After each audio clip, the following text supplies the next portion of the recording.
the donkey's skin so nobody knows who you are.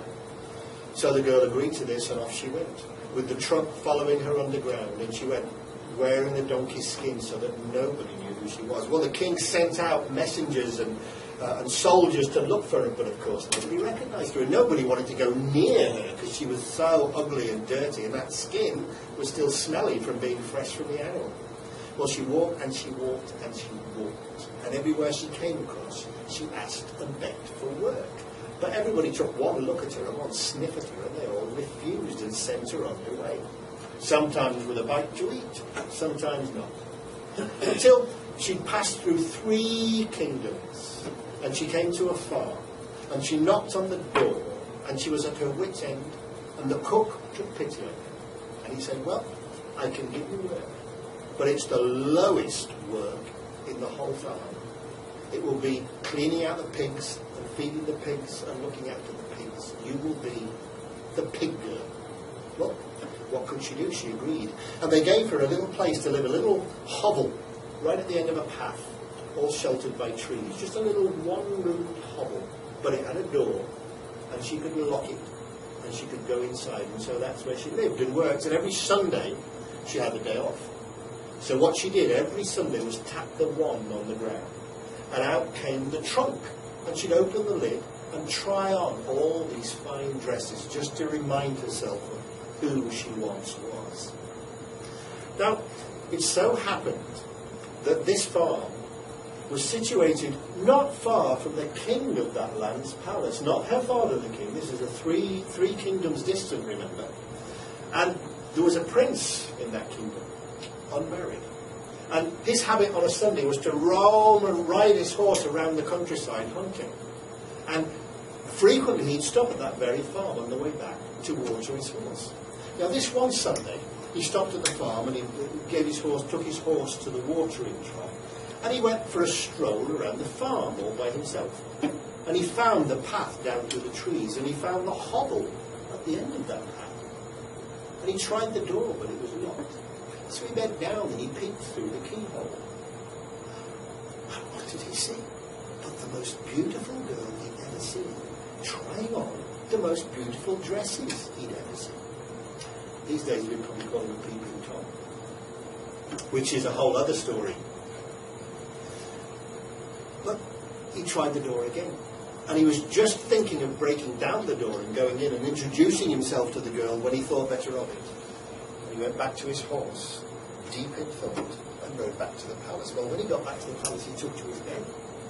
And he just couldn't get out of bed. And his mother looked at him, and she wondered why he was so sick. Well, she called the doctors. The doctors looked at him, and they questioned him, and they poked him, and they prodded him, and they came to the conclusion in the end that he was lovesick.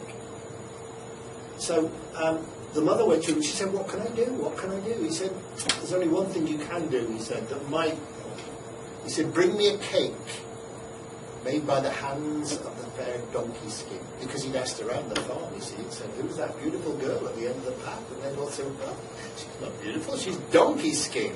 She's the worst creature in the world. And so he said to his mother, bring me a cake made by the fair hands of Donkeyskin.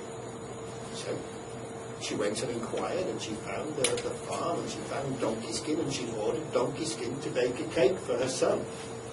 So Donkeyskin gathered all the finest ingredients, the finest flour and the finest eggs, the finest fat, the finest butter, and she locked herself in a room and she put on the dress that was the colour of the stars, and she baked the cake, the finest cake that was ever made. And as she was stirring the mixture, I don't know whether she did it on purpose or not. Some people say she did, some people say it was an accident, but the ring fell off her finger. It was buried in the cake. So when it was delivered to the prince, and he cut into it, there was the ring. And he put it by the side of his bed. But he still didn't get better. And the doctor said he's lovesick. The only thing is for him to get married. It's the only thing that will cure love sickness is marriage. I mean, we all know that, don't we? So the word went out that the prince was going to get married. The prince said, however, I will only marry the girl whose finger fix this ring. So the word went out, and the women lined up, women from all over the land, all over the country, all over the world, lined up to marry the prince. And they all held out their finger to try the ring on. Well, for some it was too big, and for some it was too small, and some of them even shaved down their fingers to the very bone to try and make that ring fit, but none of it worked. It didn't fit any of them. Until in the end they said, there's only Donkeyskin left. Everybody laughed and said, well, you can't marry Donkeyskin, so the prince will bring her forth and we'll see. If she fits the ring, then she will be my wife. So Donkeyskin came out, dressed in her filthy, filthy donkey's skin, and she held out her hand through the rose. And the prince slipped that ring on her finger. And everybody knew that she was to be his bride. So the king who was there, his father said to Donkeyskin, come back to the palace and we'll arrange the wedding. But she said, before I do, I need to get changed. And so she went back to her hovel and she tapped the wand on the ground and out came the trunk and she opened it. And she put on the dress that was the colour of the rainbow.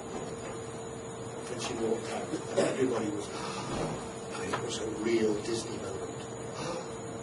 They didn't realise how beautiful she was.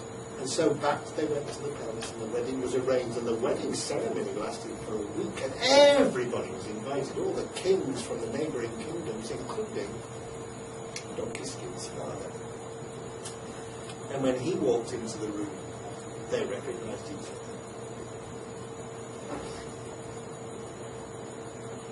What do you think? How do you want this story to end? Probably kill them all. Who? Probably kill them all. Who did? Donkeyskin. And all of them. Right. So Donkeyskin took one look at her father, and she turned to her husband and she told him the story of her father wanting to marry her, and that's why she had to leave. Well, immediately the prince, her husband, ordered her father to be arrested, and he was immediately taken out to the scaffold at the back and hung by the neck until he was dead. Yeah? That's it? No? Is that really what happened?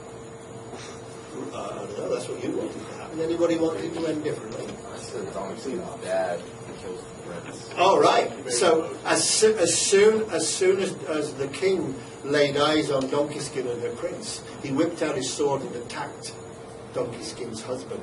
But of course, he couldn't possibly get near him because security was too tight.